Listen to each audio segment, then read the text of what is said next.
इस वीडियो में एक अजीब सा रहस्य बताया है जिससे आप अपने अवचेतन मन की शक्ति को इस्तेमाल करके जिंदगी की बड़ी से बड़ी कठिन सफलता आसानी से प्राप्त कर सकते हैं। कैसे अपने अवचेतन मन की शक्ति को इस्तेमाल करना है, इसकी विधि क्या है, इस विषय पर हम आज एक अद्भुत कहानी आपको सुनाएंगे। तो चलिए कहानी की शुरुआत करते हैं। दोस्तों, हमारा जो चेतन मन होता है उससे करीब 9 गुना अधिक ताकतवर हमारा अचेतन मन होता है। अगर 1 गुना ताकत हमारे चेतन मन के पास है तो इसका अर्थ यह हुआ कि उससे 9 गुना अधिक ताकत हमारे अवचेतन मन के पास है, क्योंकि अवचेतन मन ही हमारे पूरे शरीर को नियंत्रित करता है। चेतन मन हमारे दिमाग का एक हिस्सा है जो हमारे विचारों और भावनाओं से प्रेरित होता है, और हमारा चेतन मन ही तर्क वितर्क करने में हमारी मदद करता है। लेकिन दूसरी तरफ हमारा अवचेतन मन यह तर्क वितर्क नहीं करता, यह उस जानकारी को ग्रहण कर लेता है जो इसे चेतन मन देता है। इसीलिए जैसा हम अपने अवचेतन मन में सोचते हैं वैसे ही हम बनते चले जाते हैं। क्या आपने कभी इन बातों पर विचार किया है कि कोई व्यक्ति दुखी क्यों है और वहीं पर दूसरा व्यक्ति इतना सुखी क्यों है? एक व्यक्ति सुख और समृद्धि से भरा हुआ है, वहीं पर दूसरा व्यक्ति इतना गरीब और दुखी क्यों है? एक व्यक्ति भयभीत और डरा हुआ है, जबकि दूसरा व्यक्ति आस्था और विश्वास से भरा हुआ है। एक व्यक्ति बड़े से महलों में रहता है, वहीं पर दूसरा व्यक्ति गरीब और टूटी फूटी झोपड़ी में रहता है। कोई बहुत सफल है तो कोई असफल। कोई व्यक्ति कुछ ही मेहनत करके सफलता प्राप्त कर लेता है और वहीं पर कोई दूसरा व्यक्ति जीवन भर मेहनत करने के बाद भी असफल ही रह जाता है। तो आखिर इन सब चीजों का कारण क्या है? क्या आपने कभी इन पर विचार करने की कोशिश की है? हमारे जीवन में जो भी अच्छा है वह हमारे अचेतन मन पर निर्भर करता है। अर्थात यदि आप अपने अचेतन मन में यह बात डालेंगे, मेरे साथ जो कुछ भी होगा वह अच्छा होगा, मेरे साथ जो कुछ भी हो रहा है वह अच्छा हो रहा है और मैं एक दिन कामयाब जरूर बनूंगा, तो आप अवश्य ही अपने जीवन में कामयाब बन जाएंगे। वहीं पर यदि आप अपने अवचेतन मन में बुरी बुरी बातें डालेंगे, अर्थात नकारात्मक बातें कहेंगे, तो आपके जीवन में केवल नकारात्मकता ही भर जाएगी और आपके साथ कुछ भी अच्छा नहीं होगा। आप जहां जाएंगे वहां पर आपके हाथ केवल असफलता ही लगेगी। आप हमेशा निराश और परेशान ही रहेंगे, लेकिन उनका हल आपको कभी नहीं मिल पाएगा। इसलिए यदि आप भी अपने मन को अच्छी तरह से जानना चाहते हैं, वो सेवा काम करवाना चाहते हैं जो आप चाहते हैं, उसे अपने नियंत्रण में रखना चाहते हैं, तो इस वीडियो को अंत तक जरूर देखिएगा, क्योंकि इस वीडियो में आपको ऐसी महत्वपूर्ण जानकारियां मिलेगी जिसकी मदद से आप अपना जीवन अच्छे से जी सकते हैं। आप जो चाहें उसे हासिल कर सकते हैं। आप जिस भी लक्ष्य को प्राप्त करना चाहते हैं उसे आप प्राप्त कर सकते हैं। आज की इस वीडियो में हम यह जानने वाले हैं कि आखिर चेतन मन और अवचेतन मन में मुख्य अंतर क्या है और वह किस तरह से काम करता है, और हम अपने अचेतन मन में अच्छी बातें किस प्रकार से डाल सकते हैं जिससे हमारा जीवन परिवर्तित हो सके, हम सफलता की ओर आगे बढ़ सके। बहुत समय पहले की बात है, एक नगर में एक बहुत ही प्रसिद्ध गुरु रहा करते थे। उनकी ख्याति दूर दूर तक फैली हुई थी। उनके आश्रम में उनके कई शिष्य भी थे। एक दिन संध्या के वक्त वह गुरुवर अपने सभी शिष्यों को बुलाकर उन्हें उपदेश दे रहे थे। वे कह रहे थे, शिष्यों, हमारा मस्तिष्क 2 भागों में विभाजित है, चेतन मन और अवचेतन मन। चेतन मन हमारे मस्तिष्क का पहरेदार है, वहीं पर अवचेतन मन हमारा मालिक है। उन गुरु की आवाज सुनकर एक शिष्य खड़ा हुआ और वह उन गुरु से कहता है गुरुदेव, आप क्या कहना चाहते हैं? आप कहीं ये तो नहीं कह रहे कि हमारे भीतर कोई और है जो हमें चला रहा है, जो हमारी सारी क्रियाओं पर नजर रखे हुए हैं? इस पर गुरुवर उस शिष्य को मुस्कुराते हुए कहते हैं, भंते, मैं तुम्हें एक छोटी सी कहानी सुनाता हूं। इस कहानी में तुम्हें तुम्हारे सवालों का जवाब मिल जाएगा। इस कहानी को ध्यानपूर्वक सुनना और इसे समझने का प्रयास करना। आगे गुरुवर कहानी बताते हुए कहते हैं, बहुत समय पहले की बात है। एक नगर में एक बहुत ही धनी सेठ रहा करता था और उसकी एक बड़ी सी हवेली भी थी। उसकी हवेली के द्वार पर हमेशा एक पहरेदार तैनात रहता था और हवेली में जब भी कोई उपद्रव होता, कोई शोर शराबा होता या लड़ाई झगड़े होते, तो उसकी आवाज चारों ओर गूंजने लगती और उस आवाज को सुनकर आसपास के पड़ोसी भी उस महल के पास आते और उस पहरेदार को खूब समझाने की कोशिश करते और कहते, देखो, तुम्हारी हवेली से बहुत सारी आवाजें आती हैं, लड़ाई झगड़े होते रहते हैं, जिससे हमारे घर की शांति भंग हो जाती है। कृपया करके लड़ाई झगड़े को बंद करो। आखिर इस शोर शराबे में क्या रखा हुआ है? इस तरह से लड़ाई झगड़े करके तुम अपना जीवन कैसे शांति से बिता सकते हो? इस पर वह पहरेदार जवाब देते हुए कहता है, देखो भाई, मैं जानता हूं कि लड़ाई झगड़े करना बुरी बात है, शोर शराबा करना बुरी बात है, लेकिन मैं क्या करूं? मैं भी इससे बहुत परेशान हूं। जो भी लड़ाइयां होती हैं वह हवेली में होती है, इससे मेरी भी शांति भंग होती है। लेकिन आप मुझे क्यों समझा रहे हैं? इसका कारण मैं तो नहीं, इसका कारण तो मेरा मालिक है। आप उसे जाकर समझाइए। यह बात सुनकर पड़ोसी भी यह बात समझ जाता कि बात तो सही है। आखिर इसमें इस पहरेदार की क्या गलती है? यह तो केवल अपना काम कर रहा है। गलती तो मालिक ही है। वह उपद्रव करता है, वह शोर शराबे करता है, वह लड़ाई झगड़े करता है, और जब भी उसे यह सब करने का मन होता है तो वह हवेली के बाहर आता है और उपद्रव करके वह वापस हवेली में जाकर बैठ जाता है। और जिन लोगों को भी उस हवेली के मालिक से तकलीफ होती, जिनकी भी शांति भंग होती, वे सभी आकर उस पहरेदार को ही समझाने का प्रयास करते। वह उसे खूब समझाते, लेकिन क्या इससे यह समस्या सुलझेगी? इस प्रश्न के साथ गुरुवर अपने शिष्य से कहते हैं, तुम ही बताओ इसका क्या समाधान है? इस पर वे शिष्य गुरु के इस प्रश्न का जवाब देते हुए कहता है गुरुवर, जिन्हें भी उन हवेली के मालिक से तकलीफ है जो शोर शराबे करता है, लड़ाई झगड़े करता है और लोगों की शांति भंग कर देता है, उन सभी को उनसे बात करनी चाहिए, तभी तो इसका समाधान निकलेगा। भला पहरेदार की इसमें क्या गलती है? वह तो केवल अपना काम कर रहा है और वह उससे ज्यादा कर भी क्या सकता है? उसके हाथों में तो और कुछ भी नहीं। इस पर वह गुरुवर मुस्कुराते हुए अपने उस शिष्य से कहते हैं, भंते, ठीक इसी तरह से हमारा मन भी होता है। हमारा चेतन मन मनुष्य का पहरेदार होता है और पहरेदार को यह अच्छी तरह से पता है कि क्रोध करना बुरी बात है, बुरे शब्दों का इस्तेमाल करना बुरी बात है, अश्लील ख्यालों में खोए रहना बुरी बात है। अर्थात हमारे चेतन मन को यह बात बहुत अच्छी तरह से पता है कि गुस्सा करना, आलस करना, काम वासना जैसे विचार गलत है। ये सभी विकार हमारे भीतर नकारात्मक विचार उत्पन्न करते हैं, जिससे हमारा विनाश होता है। लेकिन वह कर भी क्या सकता है? वह चीज उसके हाथों में है ही नहीं, क्योंकि वह चीज वह कर ही नहीं रहा। ये तो वह अंदर बैठा मालिक कर रहा है, अर्थात हमारा अवचेतन मन, जो हमसे कोई भी कार्य बहुत ही आसानी से करवा लेता है।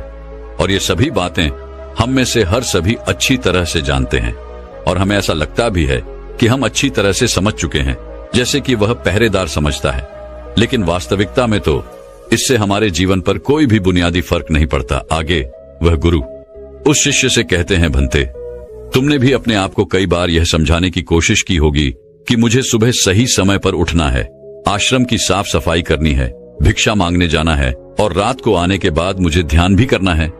लेकिन क्या इससे कोई फर्क पड़ा? इसका जवाब देते हुए वे शिष्य कहता है, नहीं, बिल्कुल नहीं। मैंने कई बार अपने आप को समझाया है कि मुझे इस समय पर यह काम करना है, मुझे अपना समय व्यर्थ नहीं करना, मुझे अपने समय का इस्तेमाल करना है और मुझे आगे बढ़ना है। लेकिन मैं चाहकर भी उन सभी कार्यों को समय पर नहीं कर पाता।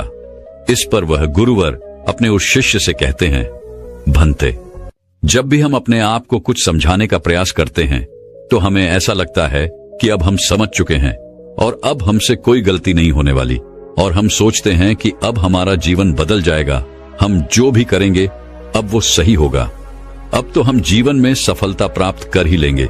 लेकिन दूसरे ही पल हम ये पाते हैं कि हमारे जीवन में कोई बुनियादी बदलाव आया ही नहीं, और ऐसा केवल हमारी नासमझी के कारण होता है। हम अपनी नासमझी के कारण अवचेतन मन की जगह पर अपने चेतन मन को समझाने का प्रयास करते हैं, अर्थात मालिक को छोड़कर हम पहरेदार से बात करते रहते हैं और उसे समझाने की कोशिश करते हैं।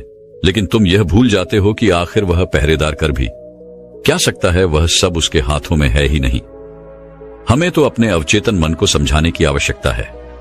हमारी बुद्धि, अर्थात वह पहरेदार जो यह समझ जाता है कि क्या सही है और क्या गलत, उसे कब क्या करना है, क्या नहीं करना। लेकिन ये सारी बातें केवल हमारे पहरेदार अर्थात हमारे चेतन मन के सीमित रह जाती हैं। ये सारी बातें हवेली के उस मालिक अर्थात हमारे अवचेतन मन तक तो पहुंच ही नहीं पाती, और यही कारण है कि हमारे जीवन में कभी कोई बुनियादी बदलाव हो ही नहीं पाता। ठीक उसी प्रकार जैसे कि यदि आपसे कोई कहता है कि पौधे में पानी डालोगे तो वह पौधा एक दिन बड़ा होगा, और फिर उसमें फल आएंगे, फल लगेंगे, और आप उस बात को मान लेते हैं और उस पौधे में पानी भी डालते हैं। लेकिन आप पौधे की पत्तियों पर पानी डालते हैं और सोचते हैं कि इसमें फल फूल आएंगे। लेकिन जरा एक बार के लिए यह सोचिए, अगर पत्तियों में पानी डालोगे तो उसमें फूल और फल कैसे आएंगे? हमें तो उस पौधे की जड़ में पानी डालने की आवश्यकता है, लेकिन हम में से अधिकांश लोग केवल पत्तियों पर ही पानी छिड़ककर अपने आप को बहुत भाग्यशाली समझने लगते हैं। लेकिन वे यह भूल जाते हैं कि जो पानी वह पत्तियों पर छिड़क रहे हैं, वह पानी पेड़ की गहराइयों में तो जा ही नहीं पा रहा। तो ऐसे में उस पौधे पर फल और फूल कैसे लगेंगी? ठीक इसी प्रकार हम भी अपने मन के साथ ऐसा ही करते हैं, और यही कारण है कि हम अपने जीवन में जो भी चाहते हैं वह हमें नहीं मिल पाता। हम अपने जीवन में फल और फूल चाहते हैं, लेकिन वह हमें नहीं मिल पाता। इस पर शिष्य उन गुरुवर से कहता है गुरुवर, तो फिर हमें क्या करना चाहिए? क्या ऐसा कोई उपाय है जिससे हम अपने चेतन मन की सारी बातें अपने अवचेतन मन तक पहुंचा सकें? ऐसी कोई प्रक्रिया है जिसमें हम अपने संदेश को अपने अवचेतन मन तक पहुंचा सके? इस पर वह गुरुवर शिष्य से कहते हैं, भंते, यदि तुमने अपने संदेश को अवचेतन मन तक पहुंचा दिया, तब तुम जो चाहोगे वो इच्छा प्राप्त कर सकते हो। तुम जैसा चाहो उस लक्ष्य को प्राप्त कर सकते हो, क्योंकि हमारा अवचेतन मन हमारे चेतन मन से 9 गुना अधिक शक्तिशाली होता है। आपने कभी न कभी यह देखा ही होगा कि एक मनोवैज्ञानिक जब किसी के मन के गुप्त राज को जानने की कोशिश करता है, तब वह मनोवैज्ञानिक जब उसके मन की बात को बाहर निकलवाना चाहता है, उसके अतीत में जो भी घटना घटी है उसमें साफ साफ रूप से प्रवेश करना चाहता है, तो इसके लिए वह हिप्नोटिज्म का उपयोग करते हैं। और आप में से अधिकांश लोगों ने इस प्रक्रिया को देखा ही होगा। इस प्रक्रिया का प्रयोग करके मन की सारी सूचनाएं अपने आप ही बाहर निकलती हैं। इस प्रकार किसी के भी मन को काबू में करके हम उससे जो चाहे वो कार्य करवा सकते हैं। हाँ, अब आपके मन में यह भी प्रश्न उठ रहा होगा कि शायद वो सभी हमारे अवचेतन मन की चाल को समझते हैं, वह इसे अच्छी तरह से जानते हैं कि उसे किस तरह से अपने काबू में किया जाता है। तो इसका जवाब बड़ा ही सीधा और सरल है, और इसका जवाब है हाँ, क्योंकि उन्होंने इसके ऊपर कई बार प्रयोग किया होता है और वह इसमें इतने निपुण हो जाते हैं कि वह किसी भी दूसरे मन पर अपना काबू कर सकते हैं। और अगर आप भी अपने अवचेतन मन की बात को समझते हैं, अपने मन की चाल को समझते हैं, तो आप भी अपने ही नहीं बल्कि किसी दूसरे के मन को भी वश में कर सकते हैं। आगे गुरुवर अपने उस शिष्य से कहते हैं, भंते, अपने अचेतन मन तक संदेश पहुंचाने के लिए आपको अपने चेतन मन को शांत करना होगा, उसे सुलाना होगा। और ऐसा इसलिए क्योंकि हमारा चेतन मन तर्क वितर्क करने में माहिर है। वो एक पहरेदार है, वो हमारी रक्षा के लिए हमेशा तैनात रहता है। इसलिए जब भी तुम अपना कोई संदेश उस चेतन मन तक पहुंचाने की कोशिश करोगे, तो वह तुमसे तर्क वितर्क जरूर करेगा और हमें अपनी बात अपने मालिक तक पहुंचाने की हमें इजाजत तक नहीं देगा। जब तक कि हम अपनी बात अपने चेतन मन को अच्छी तरह से समझा नहीं देते या उसे शांत नहीं कर देते, तब तक वह हमें उस हवेली में घुसने नहीं देगा, क्योंकि हमारी सामान्य बुद्धि अर्थात हमारा चेतन मन तर्क वितर्क करने में माहिर होता है। और यही कारण है कि हम में से अधिकांश लोग अपने अचेतन मन तक एक साफ और स्पष्ट संदेश पहुंचा ही नहीं पाते, और इसी कारण हम अपने अचेतन मन को भी अच्छी तरह से समझ नहीं पाते। और हमारा अचेतन मन तर्क वितर्क नहीं करता, उसे तो केवल साफ और स्पष्ट संदेश चाहिए जिस पर वह कार्य कर सके। और उस तक हम साफ और स्पष्ट संदेश तभी पहुंचा सकते हैं जब हमारा मन पूरी तरह से शांत रहेगा, जब हमारे मन में और कोई विचार नहीं होंगे। और यही कारण है कि जब एक मनोवैज्ञानिक किसी के मन पर प्रयोग करता है, उसके मन को काबू करने की कोशिश करता है, उससे मनचाही बात निकलवाने की कोशिश करता है, तो सबसे पहले वह उसके चेतन मन को ही सुनाता है। आपने कहीं ना कहीं ये तो देखा ही होगा कि उनके सामने एक पेंडुलम जैसी चीज उनकी आंखों के सामने रख दी जाती है और उसे घुमाया जाता है, जिसे लगातार देखने के बाद वो व्यक्ति पूरी तरह से निद्रा में चला जाता है। और इस कारण उसका चेतन मन पूरी तरह से शांत हो जाता है। और जब उसका पहरेदार पूरी तरह से सो जाता है और उसके पास तर्क वितर्क करने के लिए कोई नहीं बचता, तब वह वैज्ञानिक आसानी से उस हवेली में जाता है और उस मालिक से जी भर के बातें करता है। जो बातें वह चाहता है वह बातें वह उससे निकलवा देता है। तिबेट के एक महान दार्शनिक ने कहा था कि अगर बात समझ में आ जाए तो आपका जीवन परिवर्तित हो जाता है। लेकिन उन्होंने वह बात उस समय के लोगों के लिए कही थी, क्योंकि उस समय तिबेट और बाकी दुनिया के लोग बहुत सरल हुआ करते थे। उनका मन बहुत साफ हुआ करता था और उनको जो भी बातें बताई जाती थी वह उन बातों को बड़ी शांतिपूर्वक सुनते और समझते थे। उस समय कोई भी तर्क वितर्क नहीं करता था और जब कोई व्यक्ति तर्क वितर्क करने में माहिर होता था तो वह उसे तर्क वितर्क करने देते और शांति से केवल उसकी बातें सुनते। जब तक कि व्यक्ति तर्क अभितर्क वितर्क करके थक न जाए तो वह गुरु के पास वापस आता है और उनसे कहता है गुरुवर, मैं अब तर्क वितर्क करके थक चुका हूं, लेकिन उससे मुझे कुछ भी हासिल नहीं हुआ। कृपया करके अपना कोई मार्ग बताइए। आप मुझे अपने तरीके से समझाए, अब मैं उसमें कोई भी अवरोध उत्पन्न नहीं करूंगा। ठीक इसी प्रकार से हमारी बुद्धि भी काम करती है। जब हमारा मस्तिष्क तर्क वितर्क करके थक जाता है तब उसे इस बात का एहसास होता है कि तर्क वितर्क करके उसे कुछ भी हासिल नहीं होने वाला और उस समय तक उसे कुछ भी समझ में नहीं आएगा। दोस्तों, महात्मा बुद्ध अपनी बातों को 3 बार दोहराया करते थे और यदि कोई बात आपसे 3 बार कही जाए तो क्या आप उस बात को सुन पाएंगे? मान लीजिए आप किसी चिकित्सक के पास जाते हैं और वह चिकित्सक आपसे 1 बार कहता है कि आप ठीक हैं, आपको कुछ नहीं हुआ, तो ये बात आप सुन लेते हैं और आपको ये बात समझ में आ जाती है कि मैं ठीक हूं और मुझे कुछ भी नहीं हुआ। लेकिन अगर वही चिकित्सक आपसे बार बार वही बात कहे, बार बार वह वही बात दोहराए, तो क्या आपको क्रोध नहीं आएगा? आप यही कहेंगे कि हाँ, मुझे वह बात समझ में आ चुकी है। आप बार बार एक ही बात क्यों दोहरा रहे हैं? मैं समझ चुका हूं कि मैं बीमार नहीं हूं और मुझे कुछ नहीं हुआ, तो इसको बार बार दोहराने से क्या फायदा? लेकिन वास्तविकता तो यह है कि जब हम किसी बात को बार बार दोहराते हैं तो उससे हमारा चेतन मन ऊब जाता है और बार बार उस बात को सुनने से हमारा चेतन मन उस बात पर ध्यान नहीं देता। और यही वह वक्त होता है जब हमारी बात हमारे अवचेतन मन तक पहुंचती है। और जब आपकी बात आपके अवचेतन मन तक पहुंच जाए तो यकीन मानिए कि तब कुछ भी संभव है। फिर चाहे आप कोई अपने जीवन में बड़ा लक्ष्य प्राप्त करना चाहते हो या फिर अपना स्वास्थ्य सुधारना चाहते हो, सब कुछ संभव हो जाएगा। दोस्तों, आपने कभी ना कभी यह किस्सा तो सुना ही होगा। एक प्लेन क्रैश हो गया था और उस प्लेन का जो पायलट था उसकी प्लेन से गिरने की वजह से शरीर की सारी हड्डियां टूट चुकी थीं और जब उसे अस्पताल में भर्ती किया गया तो उसे हिला डुला भी नहीं जा रहा था।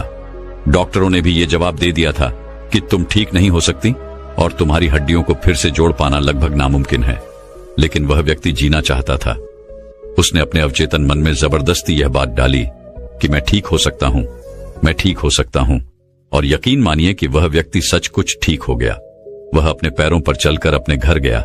ऐसा केवल हमारे अचेतन मन की शक्तियों के कारण होता है। जब हम कुछ ठान लेते हैं और अपने अचेतन मन को एक स्पष्ट और साफ संदेश देते हैं तो हमारा अचेतन मन हमसे कुछ ऐसे कार्य करवाने लगता है कि हमारे लिए सब कुछ मुमकिन हो जाता है। फिर चाहे वह जीवन में कोई बड़ा से बड़ा लक्ष्य प्राप्त करना हो या फिर अपने स्वास्थ्य को सुधारना हो। और पुराने जमाने में यह बहुत सरल हुआ करता था क्योंकि उस समय लोग तर्क वितर्क नहीं किया करते थे और जो भी उसे कहा जाता था वह उसे बहुत गहन ध्यान के साथ सुनते थे और समझते थे। लेकिन आजकल के तथाकथित बुद्धिमान लोग वे सभी इन सभी बातों को अंधविश्वास कहते हैं। लेकिन यह भी एक वास्तविकता है कि जैसा आप खुद से कहते हैं वैसा ही आप अंदर से बनते चले जाते हैं। आप अंदर से उतने ही अशांत होने लगते हैं और जो व्यक्ति अपने मन की बकबक को शांत कर पाता है वही शांति को प्राप्त कर पाता है। हमारी जो बुद्धिमानी है वही हमारे अचेतन मन का एक रूप होती है। हमारा चेतन मन हमें कोई भी नई चीज सीखने में हमारी मदद करता है। जैसे यदि आप कोई नई भाषा सीखना चाहते हैं या फिर आप कोई नई टेक्निक सीखना चाहते हैं तो इसमें हमारा चेतन मन हमारी बहुत मदद करता है। लेकिन जब बात आती है भावनाओं की, अर्थात क्रोध, कामना, आलस इत्यादि जो कि हमारे अचेतन मन का हिस्सा होते हैं, उन्हें हमें सीखना नहीं पड़ता, वह तो हमारे अंदर पहले से ही मौजूद है। क्या आपने कभी एक पल के लिए यह सोचा है कि क्या आपने कभी ग्रोथ सीखा है? क्या आपने कभी काम वासना सीखी है? क्या आपने कभी आलस सीखा है? यदि आपको बचपन से ही किसी ऐसी जगह पर रखा जाए जहां पर कोई भी व्यक्ति ना हो, कोई भी इंसान ना हो, तब भी आपके भीतर ये सारे गुण आ ही जाएंगे, क्योंकि इसमें तो सिर्फ और सिर्फ हमारे अचेतन मन का ही काम है। यानी कि वह चीजें जो प्रकृति ने हमें पहले से ही दी है और वह सिर्फ हमारे अवचेतन मन के माध्यम से ही भरी जाती है, क्योंकि हमारा अचेतन मन कभी विरोध नहीं करता। क्या आपने कभी इस बात पर भी गौर किया है कि जो इस दुनिया में बाहरी चीजें हैं उसे आप सीख सकते हैं, लेकिन जहां बात आती है हमारे भीतर की, अर्थात ग्रोथ को ना करने वाली सीख की, तो आप उस सीख को नहीं सीख पाते। मान लो अगर आपको घड़ी सीखना है तो उसके बारे में हमारे अचेतन मन को कुछ नहीं पता होता, लेकिन वहीं पर यदि कोई आपसे यह कहे कि 5 और 5 10 होते हैं, तो यह बात आपके अचेतन मन को अच्छी तरह से समझ में आ जाती है, क्योंकि आपका अचेतन मन विरोध नहीं करता और उसे एक साफ और स्पष्ट संदेश भी मिल रहा है। इसलिए हमें अपने अवचेतन मन तक साफ और स्पष्ट संदेश भेजने की आवश्यकता होती है, और यह तभी संभव है जब हमारा चेतन मन इसके आड़े ना आए। तभी वह शिष्य उन गुरुवर से कहता है गुरुवर, आखिर हम अपने अवचेतन मन को साफ और स्पष्ट संदेश क्यों नहीं भेज पाते? आखिर इसका क्या कारण है? इसका जवाब देते हुए वे गुरु शिष्य से कहते हैं, भंते, इसका पहला कारण यह है कि जब भी हम अपने अवचेतन मन में कोई सूचना पहुंचाने की कोशिश करते हैं, तो हमारा चेतन मन पहले उससे तर्क वितर्क करता है। वह यह सोचता है कि इस जानकारी से हमें लाभ होगा या हानि, और जब तक हम अपनी सूचना को सही और साफ स्वस्थ तौर पर अपने अवचेतन मन तक नहीं पहुंचा पाते, तब तक वो हमारे लिए काम नहीं कर सकती है। मान लीजिए कि आप ईश्वर के सामने हाथ जोड़कर खड़े हैं और उनसे प्रार्थना कर रहे हैं कि है ईश्वर, मुझे एक अच्छी नौकरी मिल जाए, मैं अच्छी तरह से कामयाब हो जाऊं। इस दौरान हमारा चेतन मन यह सोचता है कि आखिर मुझे नौकरी मिल जाएगी और मैं कामयाब हो जाऊंगा, तो उसके बाद मैं क्या करूंगा? मैं ऐसा घर खरीदूंगा, ऐसी गाड़ी खरीदूंगा, अपने परिवार के लिए यह करूंगा, वो करूंगा, अपना खुद का व्यापार शुरू करूंगा। ऐसे कई प्रकार के विचार हमारे चेतन मन में उठने लगते हैं, और इसी कारण हम अपने औचित्य मन तक साफ और स्पष्ट संदेश भेज नहीं पाते। और इसीलिए कहा जाता है कि ध्यान हमारे मन को शांत कर देता है, और शांतपन में जो भी बातें डाली जाती हैं वो सीधे हमारे अवचेतन मन तक पहुंचती हैं, जिससे हम सब कुछ हासिल कर सकते हैं। जो भी अपने जीवन में हासिल करना चाहते हैं वह सब कुछ हमें बहुत आसानी से मिल जाता है। यदि आप भी अपने जीवन में बुनियादी रूप से परिवर्तन चाहते हैं, जीवन में कुछ बदलाव चाहते हैं और अपने जीवन में किसी लक्ष्य को प्राप्त करना चाहते हैं, तो आपको अपने अवचेतन मन तक साफ और स्पष्ट संदेश भेजना ही होगा। अपने अवचेतन मन को अपने वश में करना ही होगा, और अपने अवचेतन मन को वश में करने के लिए आप यह एक तरीका अपना सकते हैं। अगर आपको कोई चीज पानी है तो आपको उस चीज को मंत्र की तरह मन में दोहराना होगा, और ऐसा आपको करीब 28 दिन तक करना होगा। और यदि इस दौरान आपसे कोई यह कहे कि इससे कोई फर्क नहीं पड़ने वाला, यह सब बेकार की बातें हैं, तो उनकी बातों पर यकीन मत कीजिएगा, क्योंकि यदि आप कोई बात मंत्र की तरह दोहराते हैं तो वह मंत्र अर्थात वो बातें हमारे अवचेतन मन तक पहुंच जाती हैं। और एक बार यदि आपकी बात आपके अवचेतन मन तक पहुंच गई तो हम दुनिया की कोई भी चीज पा सकते हैं। हम किसी भी बड़े से बड़े लक्ष्य को हासिल कर सकते हैं, और उसके लिए आपको बस इतना ही करना है।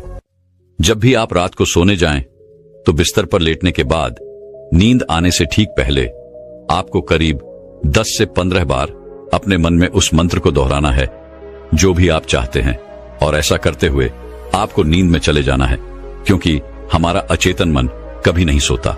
वो 24 घंटे 365 दिन आपके लिए लगातार काम करता रहता है, जबकि रात को सोते समय हमारा चेतन मन पूरी तरह से शांत होता है और वह सो जाता है। और यही वह समय है जब हमारा अवचेतन मन पूरी तरह से जागृत होता है। यह सबसे ज्यादा शक्तिशाली होता है। रात को सोते वक्त जो भी बातें आप अपने मन में डालते हैं, आप वैसे ही बनते चले जाते हैं। कभी आपने इस बात पर गौर किया है कि जब भी आप रात को सोते वक्त कोई नकारात्मक बात या नकारात्मक जानकारी लेते हैं, तो सुबह उठते ही आपको नकारात्मक विचार आते हैं, और वहीं पर यदि आप रात को सोते वक्त सकारात्मक जानकारी या सकारात्मक बातें करते हैं, तो अगले दिन सुबह आप बहुत ज्यादा ताकतवर महसूस करते हैं। आपका दिन पहले से ज्यादा अच्छा लगने लगता है, आप अच्छा महसूस कर पाते हैं। इसलिए रात को सोते वक्त कभी भी अपने आप से नकारात्मक बातें ना करें। हो सके तो हमेशा अपने आप से सकारात्मक बातें करें, या फिर आप चाहें तो इस प्रयोग को भी अपना सकते हैं और अपने जीवन में जो कुछ भी चाहे आप उसे पा सकते हैं, क्योंकि एक बार यदि आपका लक्ष्य आपके अवचेतन मन तक पहुंच गया तो उसे पाना बहुत आसान हो जाएगा, फिर वह चाहे कितना भी बड़ा क्यों ना हो। वह चाहे कितना भी कठिन क्यों ना हो, आप उसे हासिल कर ही लेंगे, आप उसमें कामयाबी पा ही लेंगे। इतना कहकर वह गुरुवर शांत हो गए और वे शिष्य भी यह समझ चुका था कि आखिर हमारे चेतन मन और अवचेतन मन में क्या अंतर होता है और किस प्रकार हम अपने लक्ष्य को प्राप्त कर सकते हैं। तो दर्शकों, चलिए अब सफलता पाने के ऊपर अगली रोचक कहानी की शुरुआत करते हैं। दोस्तों, जब हम यह सोचते हैं कि जो हुआ वह अच्छा नहीं हुआ, ऐसा नहीं होना चाहिए था, यदि मैं कोई तरकीब या कोई उपाय अपना लेता तो ऐसा नहीं होता, यदि मैंने किसी से सलाह ही ले ली होती या फिर खुद की सूझबूझ का इस्तेमाल किया होता तो आज मुझे यह परेशानियां नहीं उठानी पड़ती, मैं आज इस तरह से तकलीफों में नहीं रहता। इस प्रकार हम खुद को कोसने लगते हैं, खुद को दुखी करने लगते हैं। मैं आपको बता दूं कि इस तरह का पश्चाताप करने से आपको कोई लाभ नहीं होने वाला। आप चाहे कितने भी हाथ पैर मार लें, चाहे आप लाखों कोशिशें कर लें, लेकिन आप अपने अतीत को बदल नहीं सकते, क्योंकि इस तरह के विचार केवल चिंता पैदा करते हैं। लेकिन यही चिंता अर्थात यही पश्चाताप हमारे लिए बहुत लाभदायक भी साबित हो सकता है। अब आप में से कई लोग यह सोच रहे होंगे कि भला जो बीत गया, यदि हम उस पर सोच विचार कर रहे हैं तो यह हमारे लिए कैसे लाभदायक हो सकता है। हम तो पहले ही मुसीबत में हैं, हम तो पहले से ही तकलीफ में हैं, तो ऐसे में यह हमारे लिए कैसे फायदेमंद हो सकता है। दोस्तों, अगर आप उन गलतियों से सीख लेकर खुद को बदलने का प्रयास करें तो आप अपना आने वाला भविष्य खुद ही बदल सकते हैं, उसे संभाल सकते हैं। अगर अतीत की गलतियों से सीख लेकर खुद को बदलने का प्रयास किया जाए तो सही मायने में वही पश्चाताप कम होता है। आज की जो बौद्ध कहानी मैं आपको सुनाने जा रहा हूं, इस कहानी के माध्यम से मैं आपको कुछ ऐसे तरीके बताने वाला हूं जिन तरीकों को अपनाकर आप अपने जीवन में इस प्रकार के पश्चाताप से बच सकते हैं। आप अपनी अतीत की गलतियों को भुलाकर आप अपने आप को वे एक नया इंसान बन सकते हैं। जो लोग खुद पर संदेह करते हैं, जो अपने ही विचारों में उलझे रहते हैं, जिन्हें उनकी अतीत की गलतियां परेशान करती रहती हैं, उनके लिए यह एक वरदान साबित हो सकता है। एक समय की बात है, एक नगर में एक युवक रहता था जो अपने कर्मों से बहुत परेशान था। उसने 30 साल कड़ी मेहनत की, लेकिन उसके बाद भी उसे अपने कर्मों का फल नहीं मिला, जिस कारण वह अंदर से बहुत निराश हो चुका था। वह अंदर से पूरी तरह से टूट चुका था, जिस कारण उसने संन्यास ग्रहण कर लिया। उसने सोचा कि मैं अपने संसारी जीवन में तो कुछ न कर सका, लेकिन मैं अपने सन्यासी जीवन में अवश्य कुछ न कुछ प्राप्त करके ही रहूंगा। मैं सत्य की खोज किसी भी कीमत पर करके ही रहूंगा। देखते ही देखते करीब 5 वर्ष बीत गए, लेकिन अब तक उसका अपने मन पर कोई नियंत्रण नहीं था। जब भी वह भिक्षा मांगने किसी नगर में जाता और वहां पर यदि उसकी नजर किसी सुंदर स्त्री पर पड़ जाती तो उसके मन में कामुक विचार उठने लगते थे, और जब भी वह शांत होता और अकेले कहीं पर बैठता तो उसे खुद पर क्रोध आता, उसे खुद पर पश्चाताप होता, और तब वह यह सोचता कि आखिर मैं सन्यासी क्यों बन गया जब मैं अपने मन पर नियंत्रण ही नहीं पा सकता। तो मेरे इस सन्यासी जीवन का क्या फायदा? इससे तो अच्छा होता कि मैं किसी अच्छी और सुंदर स्त्री से विवाह कर लेता, पैसे कमाता और अपना घर परिवार संभालता। हो सकता था कि मेरे अपने बच्चे भी होते, लेकिन मैं भी कितना बेवकूफ हूं। मैंने अपने सारे सुख त्याग दिए और ना जाने क्यों मैं इन जंगलों में आ गया, ना जाने क्यों मैंने संन्यास ग्रहण कर लिया। इसी प्रकार के कई सारे विचार उसके मन में उठने लगे थे, और इन्हीं विचारों के कारण उसके मन में नकारात्मकता पैदा होने लगी थी, जिस कारण वह छोटी छोटी बातों पर क्रोधित हो जाता। वह अपने आप को कोसने लगता। जब भी वह किसी सफल सन्यासी को देखता तो उसके मन में जलन पैदा होने लगती, और वह उन्हें नीचा दिखाने के लिए हर मुमकिन प्रयास भी करता। इसी प्रकार के कई तरह तरह के विचार उसे परेशान करने लगे थे, और अब वह और भी ज्यादा चिंतित रहने लगा था। उसने खाना पीना पूरी तरह से छोड़ दिया था। एक दिन रात्रि के वक्त वह आश्रम के बाहर बैठकर रो रहा था, और रोते रोते उसने यह तय किया कि वह अपना जीवन समाप्त कर देगा। यह सोचकर वह आश्रम से निकल पड़ा और एक पहाड़ की चोटी पर जाकर खड़ा हो गया। रोते रोते वह यह सोच रहा था कि मैं चाहकर भी अब अपनी पुरानी जिंदगी में वापस नहीं लौट सकता, क्योंकि मैंने सबके सामने संन्यास ग्रहण किया है, और एक बार संन्यास ग्रहण करने के बाद इंसान का घर परिवार सब कुछ छूट जाता है। ऐसा सोचता हुआ वह उस पहाड़ से नीचे की ओर देख रहा था। उसकी आंखों से आंसू बह रहे थे, लेकिन अब भी उसके मन में तरह तरह के विचार उत्पन्न हो रहे थे। वह अब भी यही सोच रहा था कि यदि मैंने अपने जीवन में सही निर्णय लिए होते तो आज मुझे ये दिन न देखना पड़ता। रोते हुए अपने कदम आगे बढ़ाने ही वाला था कि तभी उसे एक आवाज सुनाई दी। कोई उससे चिल्लाकर यह कह रहा था, भंते रुक जाओ, जहां छोड़कर जा रहे हो वापस वहीं से शुरुआत करनी पड़ेगी, इसलिए एक बार फिर सोच लो। यह आवाज सुनकर वह सन्यासी रुक गया। उसने पीछे मुड़कर यहां वहां देखा, लेकिन उसे वहां पर कोई भी दिखाई नहीं दिया। तभी उसने जोर से चिल्लाकर कहा, कौन हो तू? तभी उसकी नजर एक बूढ़े बौद्ध भिक्षु पर पड़ी और उन्हें देखकर वह सन्यासी और भी क्रोधित हो उठा और कहने लगा, कौन हो तुम और मुझे क्यों रोकना चाहते हो? तभी वह बूढ़ा बौद्ध भिक्षु उस सन्यासी से कहता है, भंते, मैं तो बस इतना ही कह रहा हूं, तुम जहां छोड़कर जा रहे हो तुम्हें वापस वहीं से शुरुआत करनी पड़ेगी, इसलिए निर्णय लेने से पहले एक बार फिर सोच लो, कहीं तुम फिर से गलत निर्णय तो नहीं ले रहे। तभी वह सन्यासी क्रोधित होकर उन बौद्ध भिक्षु से कहता है, आपको क्या लगता है कि मैं बार बार यही गलतियां दोहराऊंगा? मैं मानता हूं कि मैंने अनजाने में गलतियां की है और इसका मतलब यह नहीं कि बार बार मैं यही गलतियां दोहराते रहूंगा। मैंने अपनी गलतियों से बहुत बड़ी सीख ली है, लेकिन अब मैं उन गलतियों को ठीक नहीं कर सकता। अब मैं उन्हें बदल नहीं सकता, इसलिए मैंने बहुत सोच समझकर यह फैसला लिया है। उस सन्यासी की यह बात सुनकर वह बूढ़ा बौद्ध भिक्षु जोर जोर से हंसने लगा और उस सन्यासी से कहता है, भंते, अतीत की गलतियां कोई नहीं सुधार सकता, क्योंकि बीता हुआ समय कभी लौटकर नहीं आने वाला। हाँ, वे लोग मूर्ख होते हैं जो यह कहते हैं कि वे लोग अतीत को बदल सकते हैं। उनसे बड़ा अज्ञानी इस दुनिया में दूसरा और कोई नहीं हो सकता, क्योंकि जब तुम समय को वापस नहीं मोड़ सकते तो तुम अपनी अतीत की गलतियों को भला कैसे बदल सकते हो? लेकिन जो लोग समझदार हैं, जो लोग ज्ञानी हैं, वे लोग यह बात बहुत अच्छी तरह से जानते हैं कि जीवन में गलतियां करना कितना जरूरी होता है। गलतियों के कारण ही तो हम सीख पाते हैं, अपनी गलतियों से समझ पाते हैं और अपने भविष्य को बेहतर बना पाते हैं।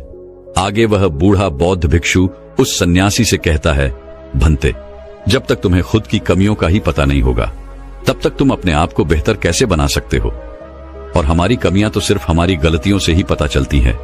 आगे वह बूढ़ा बहुत भिक्षु उस सन्यासी से कहता है, बहती है, हर माता पिता अपने बच्चों को बड़े ही लाड़ प्यार से पालते हैं। वह उन पर कभी कोई आंच नहीं आने देना चाहते। वह यह नहीं चाहते कि उनका बेटा कभी कोई गलतियां करे और उसे कोई तकलीफ हो, लेकिन वह यह भूल जाते हैं कि जीवन एक युद्ध का मैदान है जहां हम खुद अपनी गलतियों से सीखते हैं और एक योद्धा बनते हैं। और जो यह सोचता है कि वह अपने जीवन में कभी कोई गलती ही नहीं करेगा, तो इसका अर्थ यह हुआ कि वह कभी भी जीवन के इस रण क्षेत्र में हिस्सा ही नहीं लेना चाहता। और जो कोई भी इस युद्ध में हिस्सा नहीं लेता, वह अपने जीवन में कभी कुछ नया नहीं कर पाता, ना ही वह अपने जीवन में कुछ सीख पाता है। वह तो केवल वही करता है जो उसे सिखाया गया है। और जो व्यक्ति इस युद्ध भूमि में हिस्सा लेता है, वह यह अच्छी तरह से जानता है कि उसे कई बार गिरना होगा, कई बार संभलना होगा, लेकिन उसे रुकना नहीं है, बल्कि उसे चलते रहना है, क्योंकि जीवन चलते रहने का नाम है। इस पर वह सन्यासी और भी क्रोधित हो उठता है और बौद्ध भिक्षु से कहता है, आखिर तुम कहना क्या चाहते हो? तुम इस तरह से मेरा समय व्यर्थ कर रहे हो। जो भी कहना है जल्दी कहो, अन्यथा अच्छा नहीं होगा। तभी वह बूढ़ा बौद्ध भिक्षु एक बार फिर मुस्कुराने लगा और उस सन्यासी से कहता है, भंते, आज मैं तुम्हें जीवन के ऐसे 5 तरीके बताने वाला हूं जिनका पालन करके तुम अपने अतीत की गलतियों को अपनी ताकत में बदल सकते हो। आगे वह बौद्ध भिक्षु उस सन्यासी से पूछते हैं, भंते, क्या तुम जानना चाहोगे कि वो 5 तरीके कौन से हैं? यदि तुम जानना चाहते हो तो इसके लिए तुम्हें भी मुझे एक वचन देना होगा। तभी वह सन्यासी कहता है, कैसा वचन? तभी वह बूढ़ा बौद्ध भिक्षु बड़े ही प्रेम से उस सन्यासी से कहता है, बस इतना ही कि तुम अपने मन से आत्महत्या का ख्याल निकाल दोगे। सिर्फ तभी मैं तुम्हें यह 5 बातें बताऊंगा, अन्यथा तुम अपने फैसले पर अटल रह सकते हो। लेकिन याद रखना कि जो गलतियां तुमने पहले दोहराई हैं, हो सकता है कि इस बार भी तुम वही गलती कर रहे हो। इतना कहकर वह बूढ़ा बौद्ध भिक्षु शांत हो गया और वह सन्यासी कुछ देर के लिए सोच विचार में पड़ गया। वह यह नहीं समझ रहा था कि वह क्या करे।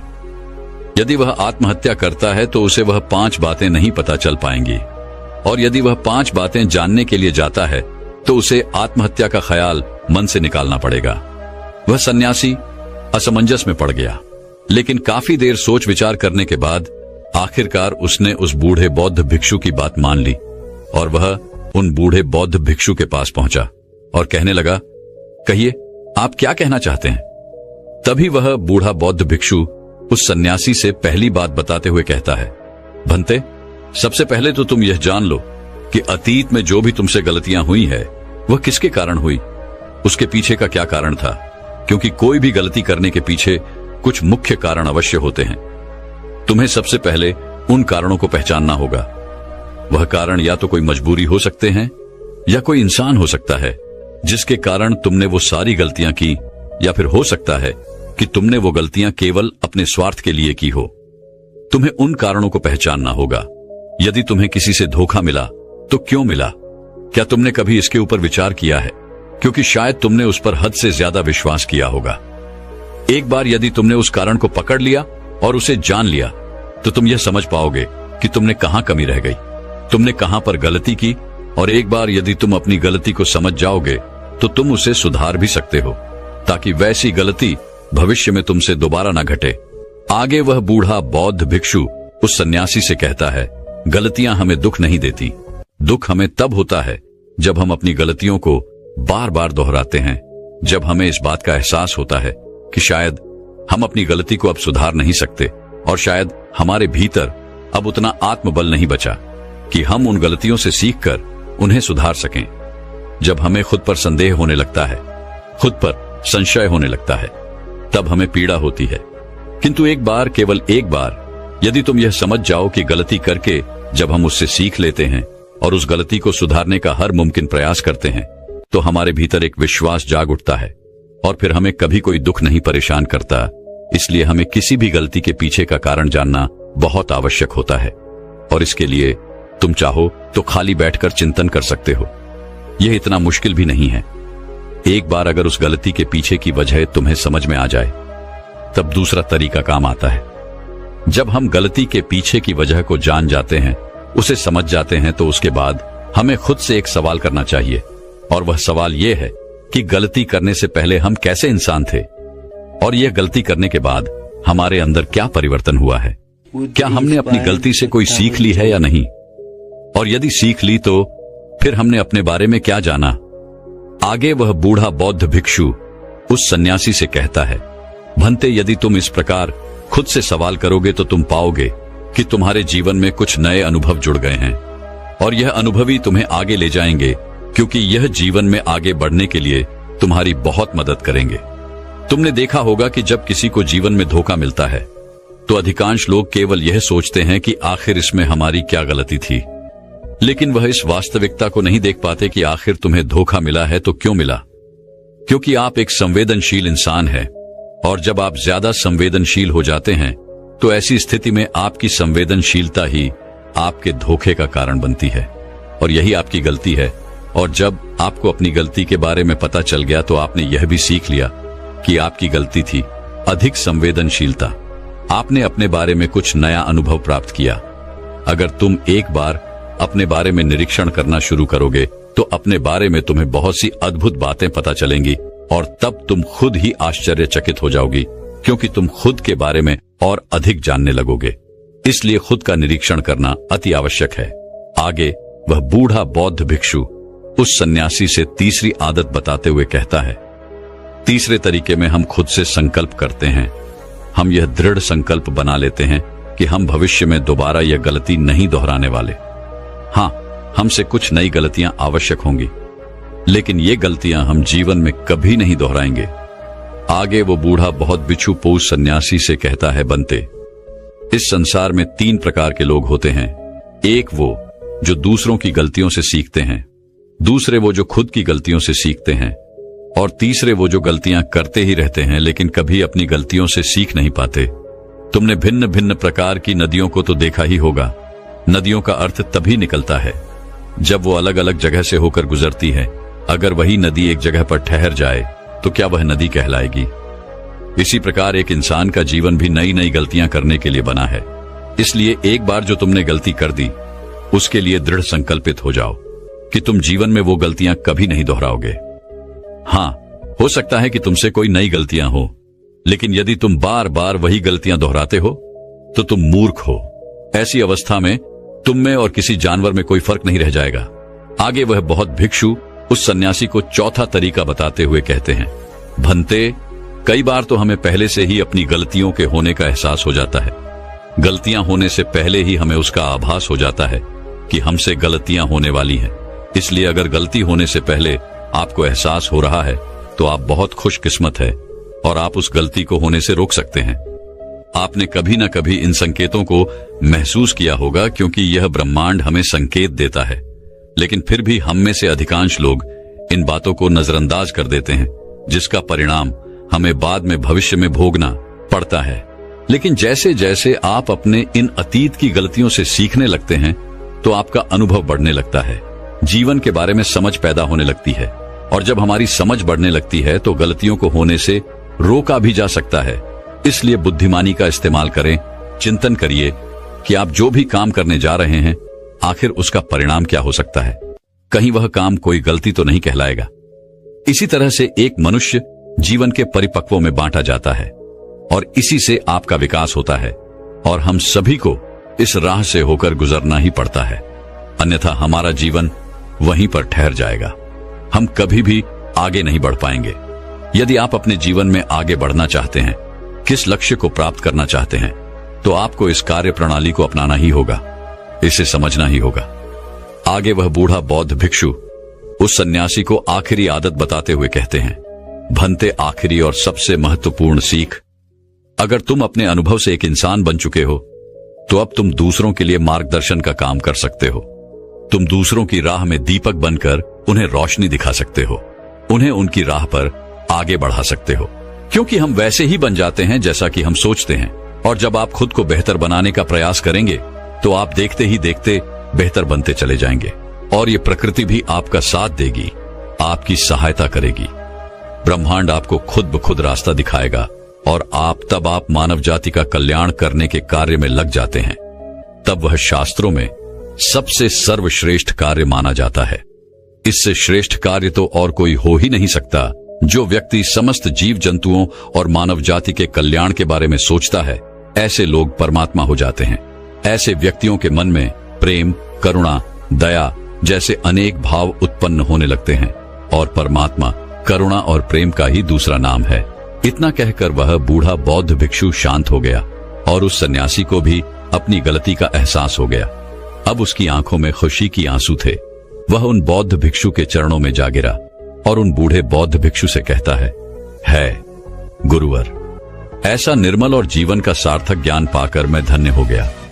आपने जो कुछ भी मुझसे कहा है उसे मैं अपने जीवन में जरूर अपनाऊंगा, और मैं भी अपने जीवन को सार्थक बनाकर दिखाऊंगा। इतना कहकर उसने उन बौद्ध भिक्षु को प्रणाम किया और वापस अपने आश्रम लौट गया। दोस्तों, मैं उम्मीद करता हूं कि यह कहानी सुनने से आपके जीवन में अच्छे बदलाव आए होंगे। आपको इस वीडियो से क्या सीखने मिला, ये कमेंट करके जरूर बताएं, और अपने परिवार, दोस्तों या आपके करीबी इंसान के साथ ये कहानी शेयर करके उन्हें भी इस ज्ञान से परिचित करवाएं।